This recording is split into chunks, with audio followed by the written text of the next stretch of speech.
Yo mga boss idol, what's up? Andito na tayo muli sa Saudi Arabia. At ang ating unang trabaho ay magpapalit tayo ng makina dahil ay nag-alo ang langis at tubig. Yan ang torque converter mga boss idol. Pag-iwalayin natin ang makina at saka yung torque converter para matanggal natin. Tapos, yung mga accessories na yan, kailangan din nating tanggalin hanggang yung radiator. Yan mga boss idol, nakaredy na yung aming pangbitbit ng makina. Ready to pull out na mga boss idol ang ating engine. At sinabitan ko na rin ang torque converter para siguradong hindi siya malalaglag. At yan na nga mga boss idol, fast forward tayo. Naangat na namin ang makina. Naiwalay na sa torque converter. Yan ang buong makina ng Tadano Crane GR750XL Mitsubishi Engine 6M60. At yan ang ating natanggal na makina. Sobrang dumi mga boss idol. Kung napapansin nyo, sobrang dumi ng makina. Dahil maraming leak na lumabas na langis dyan sa harapan ng crankshaft seal. Front crankshaft seal may tagas. Pero yan, tuyo naman ang turbo mga boss idol. Tatanggalin din natin yung mga starter tsaka yung alternator. Yan ang flywheel niya mga boss idol. At napansin ko ay medyo basa. Diyan siguro nang gagaling yung langis. Galing sa crankshaft seal sa likod. For overhauling to mga boss idol. Yan ang compressor, yan ipapasama na natin yan at hindi na natin tatanggalin pa.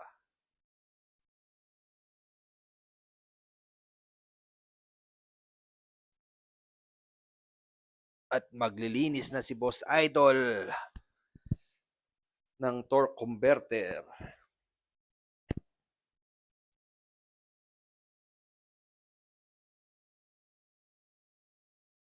Para ready na ang ating pagsasalpakan. Tinatanggal ko na tong para sa heater mga boss idol para hindi na tayo gagamit ng heater dahil nakarang buwan ay kinondem ko na yan kaya tatanggalin ko na tong linya ng heater. Yang hose na yan para sa heater yan ng AC sa aircon mga boss idol. Sa mga hindi pa pala nakasubscribe sa ating channel, baka naman po, suporta lang kay Boss Idol. Paki-like na rin itong video at paki-share. At huwag na huwag niyong kalimutan, paki-hit ang notification bell para palagi kang updated kay Boss Idol, Crane Technician, dito sa bansang Saudi Arabia.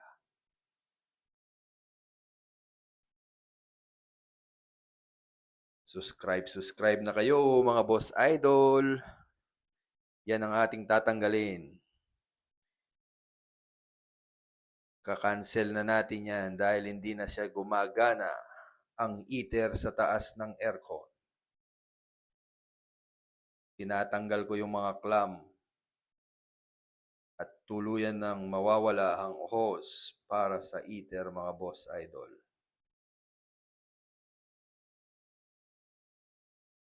Sobrang dumi nito mga boss idol kaya yan medyo lumilinis na. Para pagsalpak ng ating bagong engine mga boss idol. New engine ang isasalpak natin rito, brand new. Ito na, ipapakita ko sa inyo ang bago nating engine. Brand new yan mga boss idol. Naka-box pa Yan ang ating bagong Mitsubishi 6M60 engine. Lahat bago yan mga boss idol, brand new. brand new compressor, brand new ang pump, totally brand new yan. Kaya maswerte tong unit na to na masasalpakan ng bagong makina. Kung naka 12 years to sa kanyang katawan, for sure, basta tamang maintenance lang mga boss idol, tatagal din ng ganyang taon. Depende kasi sa mga operator at sa mga maintenance ng ating mga unit. Kung pabaya ang mga maintenance natin talaga, yan ang mangyayari. Kulang sa service, hindi nagpapalit ng filter. Importante kasi yung filter mga boss idol yan. Kailangan palitan every change oil natin. Wala akong masabi talaga sa makina na to. Totally brand new. Mitsubishi 6M60. Ultimong pump belt mga boss idol. Bago. Breather ng makina. Yan. Yan ang unit na sasalpakan natin mga boss idol. GR750XL-2 Tadano crane. Yan na mga boss idol. Diyan natin isasalpak ang ating bagong makina. The new engine.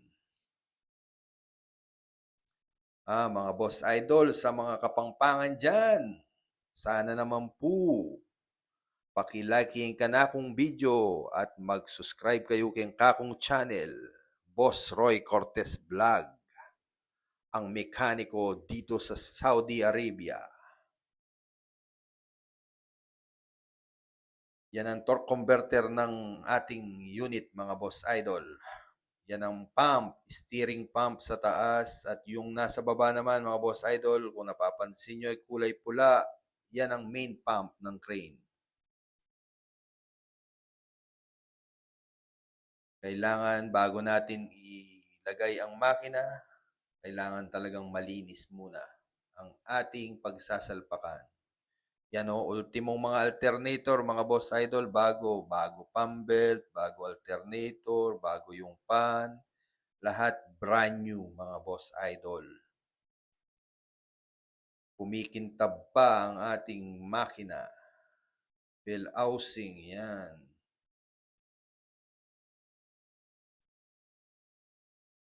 Sa lahat naman ng mga Bisaya dyan, subscribe na kayo kay Boss Idol.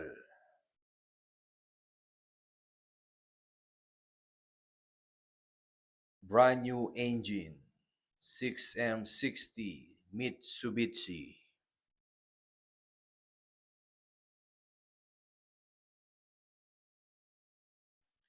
Yan na mga boss idol, nasalpak na natin ng new engine.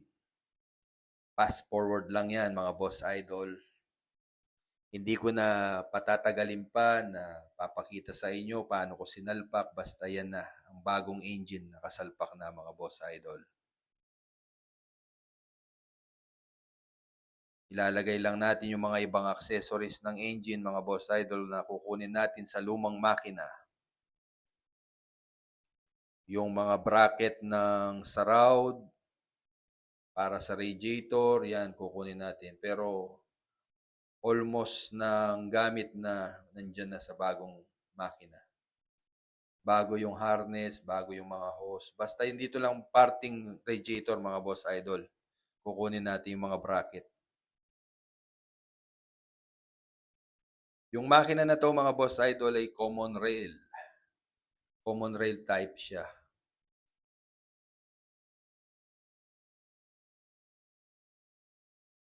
Mga ilang minuto na lang at mapapaandar na natin mga boss idol. Yan. Lalagay lang si boss idol ng mga accessories.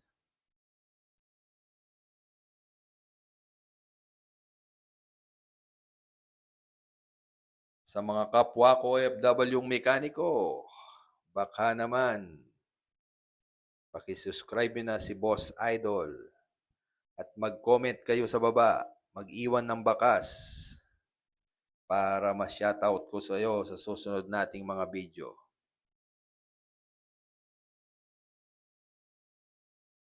At paki-comment naman yung lugar nyo mga boss idol para malaman natin kung saan napadpad itong ating video.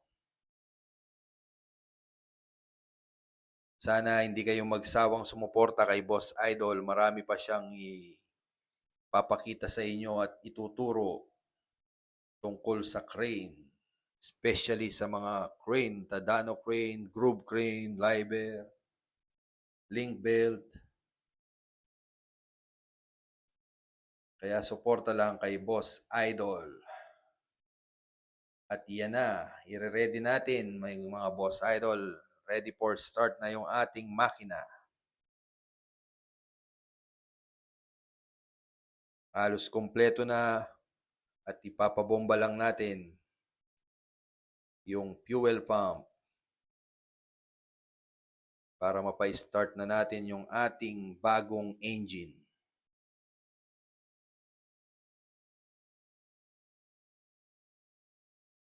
Maraming salamat po sa lahat ng sumusuporta sa ating channel. Oh, start!